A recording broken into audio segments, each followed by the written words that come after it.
অনেকেই নেপাল ভ্রমণের চিন্তা ভাবনা করে। আর নেপাল ভ্রমণ করতে গেলে আপনাকে অবশ্যই কোনো ধরনের ভিসা লাগবে না। নেপাল বাংলাদেশিদের জন্য ভিসা অনারেবল। তবে বর্তমানে বাংলাদেশিদের জন্য নেপাল একটা সিস্টেম চালু করছে, যেটা ইটিএ, যেটা প্রথমে আপনাকে অনলাইনে একটা আবেদন করতে হবে, সাথে সাথে এটা ফ্রিতে আপনি পেয়ে যাবেন, যেটার জন্য আপনার এক্সট্রা কোনো পে করতে হবে না। এটা আপনার নেপালের ওয়েবসাইটে গেলেই হয়ে যাবে, ইটিএ নেপাল লিখলেই পেয়ে যাবেন। দ্বিতীয়ত আপনাকে নেপাল যাওয়ার জন্য আপনাকে একটি এয়ার টিকিট করতে হবে। 2023 সাল 2024 সালে নেপালে যাওয়ার টিকিটের মূল্য ছিল 25, 26, 27 হাজারের ভিতরে আপনি পেয়ে যেতেন return ticket, Dhaka to Kathmandu, Kathmandu to Nepal. But বর্তমানে 35 থেকে 38 হাজার টাকা বাংলাদেশে থেকে, অর্থাৎ নেপাল, ঢাকা টু নেপাল, নেপাল টু ঢাকা, এটা বিমান বাংলাদেশ এয়ারলাইন্স অথবা হিমালয়া এয়ারলাইন্স, দুইটা এয়ারলাইন্সেই সরাসরি ঢাকা থেকে ফ্লাইট পরিচালনা করে। তাছাড়া আপনি কিছু কিছু ক্ষেত্রে নেপালের টিকিট দিয়ে থাকে, যেটা ইন্ডিগো এয়ারলাইন্স বা এয়ার ইন্ডিয়া। তবে সব দিক দিয়ে বিবেচনা করলে সবচেয়ে সস্তা পাওয়া যাচ্ছে বিমান বাংলাদেশ এয়ারলাইন্স, যেটা 33, 34, 35, 36 এই দামের ভিতরেই নেপালের টিকিটটা পাওয়া যাইতেছে। আপনারা চাইলে এই টিকিটটা করতে পারেন।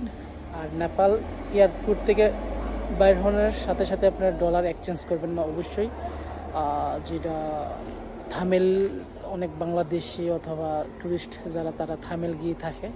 তো থামেল গিয়ে আপনাকে থাকলে থামেল থেকে বিশেষ করে থামেল এক্সচেঞ্জগুলো থেকে চেঞ্জ করে নেবেন, দাম একটু বেশি পাবেন।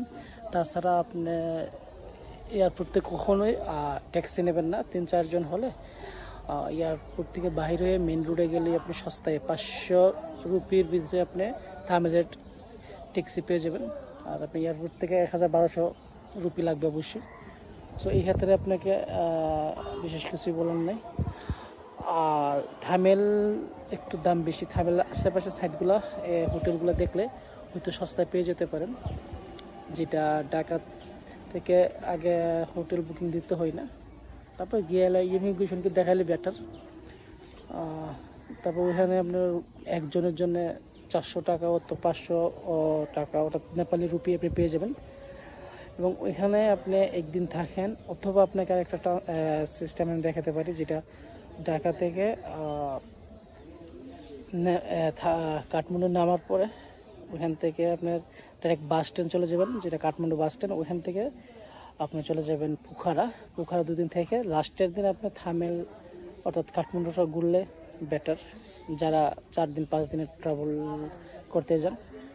আর রাতের বাস জার্নিটা করলে পুরো দিনটা আপনি পেয়ে যান ঘোরাঘুরির জন্য, এটা বেটার বিশেষ করে নেপালের ক্ষেত্রে। এবার খরচ, আমি যখন নেপাল গিয়েছিলাম, আমি 5 দিন আসছিলাম নেপাল, রিটার্ন টিকিট সব কিছু মিলে আমার 35,000 টাকা খরচ হয়েছিল, যেটা অনেকের বর্তমানে এয়ার টিকিটের প্রাইসটা প্রায় 37-38 হাজার টাকা পড়ে যায়।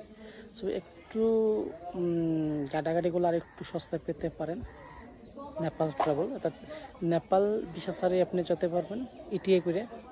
ইটিএটা আপনি গিয়ে সেই এয়ারপোর্ট থেকে করতে পারেন। তবে আমি আর কিছু ভিডিও ইনফরমেশন দেওয়ার চেষ্টা করবো, ইমিগ্রেশন, বাংলাদেশ ইমিগ্রেশন ঝামেলা কীভাবে পার হয়ে যেতে পারেন।